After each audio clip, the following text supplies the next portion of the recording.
الحمد لله نحمده ونشكره ونستهديه ونستغفره ونعوذ بالله السميع العليم من شرور انفسنا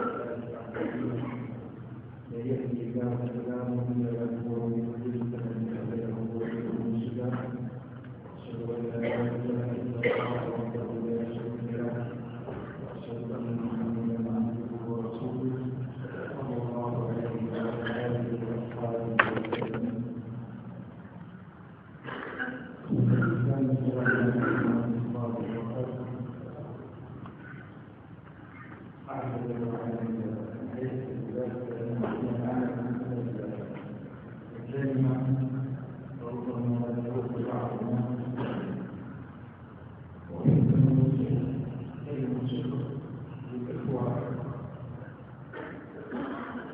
العاملون في الجمعية والذين يسعون في إقامة هذه الندوات وهذه الجمعيات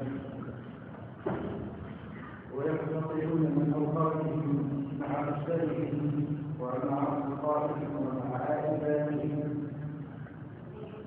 لعمل هم يحتسبونه عند الله سبحانه وتعالى، فنحن لن نقدم له بأكثر لأن نشكر الله تبارك وتعالى أن يجعل هذا في ميزان حسناتهم ونذوقهم لا ينظر جزاء ولا شكر من أحد من الناس، إنما ندعوهم أن يحتسبوا الأجر والثواب عند الله تعالى لأنه قليل دائم خير من كثير منقطع. أما الكلمة التي يجب أن أشارككم فيها وأنا أعلم بنفسي منكم لكم أعلمكم ولست بأخطاكم ولكن كلمة أن أشارككم فيها وتشاركوني فيها أيضا. وترى هذه الكلمة هي المجتمع فيه وإشكالية وأسمى مشاهد النموذج. يعني قبل هذه الانتفاضة التي نسأل الله تعالى أن يجعلها في ميزان حسنات هذا المجتمع والذين سعوا فيها، كان في كل منا رؤيا أو مثال.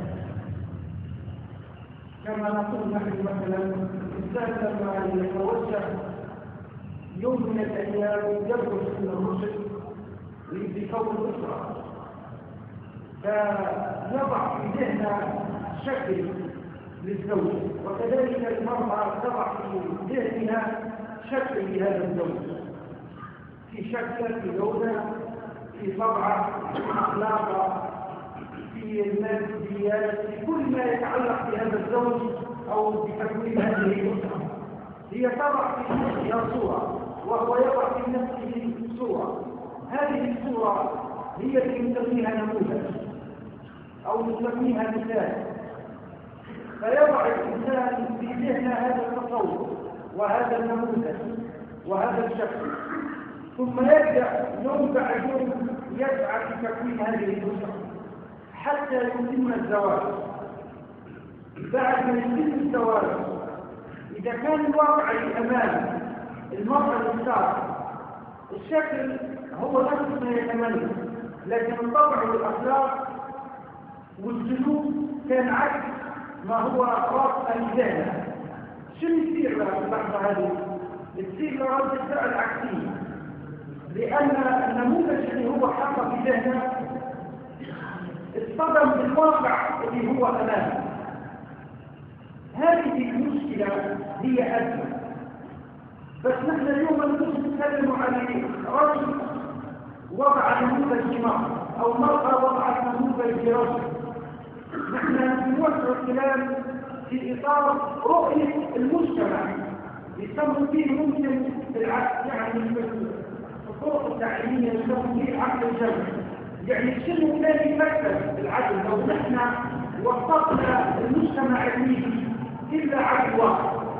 كيف كان راسم الحياة الدينية؟ كيف كان راسم السياسي؟ وكيف كان راسم القائد اللي بيجي بعد القيادة السابقة، كيف كان راسم الشباب، كيف كان راسم الشيوخ، كيف كان راسم دور المشايخ والفقهاء، كيف كان راسم دور الإعلاميين إلى آخر القرن. فهذا لو في أذهاننا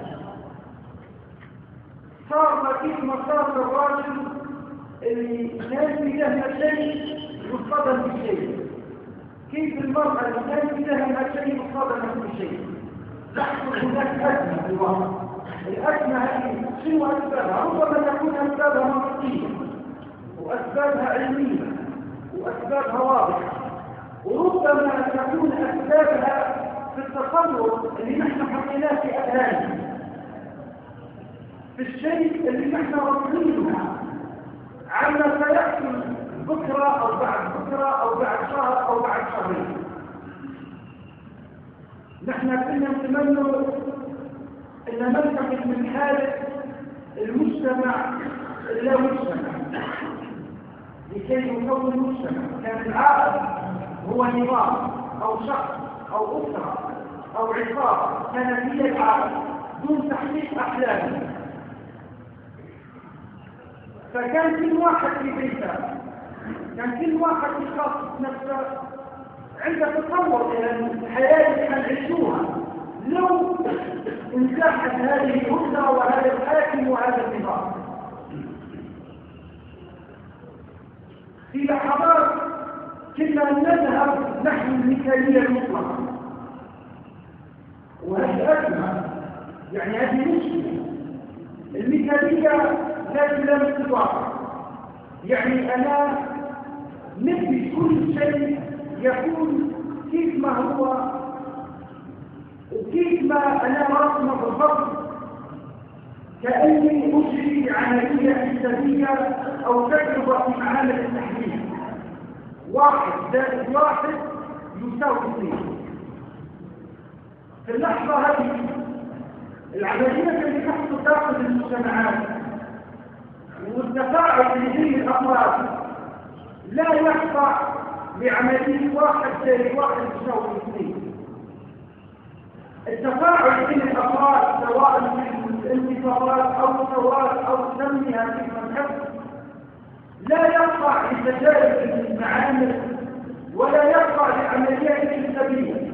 ربما أنت تحسب حسبة بعد مدة يسيرة تخرج النتائج عكس ما أنت وضعت في ذهنك وعكس ما أنت تصورت هذه المرة.